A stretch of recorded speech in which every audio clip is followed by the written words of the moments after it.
Good afternoon, everyone. My name is Yaida Ford. I'm an attorney in the District of Columbia, and I'm coming to you with part two of my series on religious exemption requests and the mandatory COVID vaccination policies and places of employment.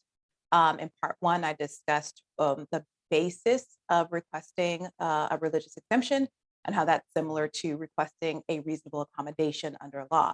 And so to check that video out, you can go to my YouTube channel. Today, I'm going to talk to you about employers' responses. We're now getting clients who are engaging us to respond to employers who are denying their first level request when the employee makes that religious exemption request themselves. I want to evaluate two uh, basically factors that you will commonly find in an employer's response and how to address them. So the two issues that come up a lot in employers' denials of these religious exemptions is the public safety issue and then the undue hardship issue. And I will get into what undue hardship is a little bit later on in the video. But I wanted to show a sample response that we got from an employer. And actually, it was, to be clear, it was the employee who requested the exemption and then got this response, and we filed the appeal for the employee. But this is from our DC Area Transit Authority, Metro, also known as Metro, aka WMATA. And so I'm going to share my screen, and then we're going to evaluate. Who is noisy in the office today? We're going to evaluate the two areas of concern in the letter. Basically, the typical arguments about the public safety risk and then the undue hardships. I'm going to share my screen. Okay, so I want to scroll down here, and I've highlighted the language, and they say, as to public safety, they say this: that to permit unvaccinated employees to continue to work presents a significant risk to all employees in Metro's varied work environments, and by extension, the public at large. So here's the issue with this. We know that vaccinated employees, and the letter certainly doesn't take that into account, but we know that fully vaccinated people can transmit the virus just as easily as an unvaccinated person. The medical data doesn't substantiate that an unvaccinated person can spread corona faster or industriously circulate the virus faster in the workplace or in other environments. In fact, we do know that fully vaccinated people not only they catch it, but they can also transmit it. So this distinction is fallacious.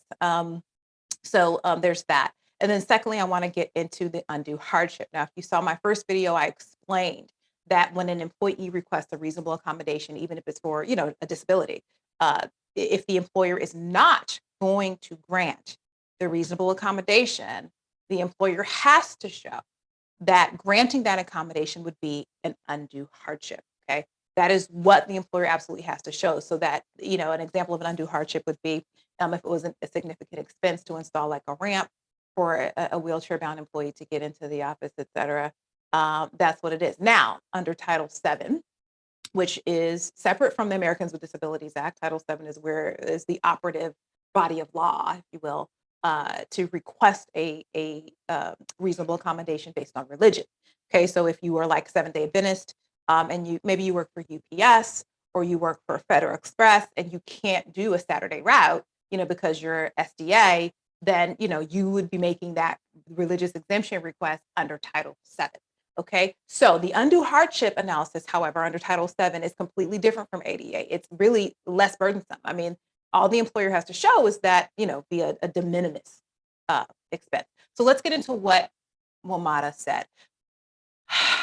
Pursuant to EEOC guidance on religious discrimination, Metro can refuse a religious accommodation if that accommodation poses an undue hardship. Undue hardship has been defined as anything more than de minimis cost on the operation of Metro's business. De minimis refers to something so small, whether in dollar terms, importance, or severity, that the law will not consider it. Then WMATA goes on to give specifics as to what would be an undue hardship. So let's look at that.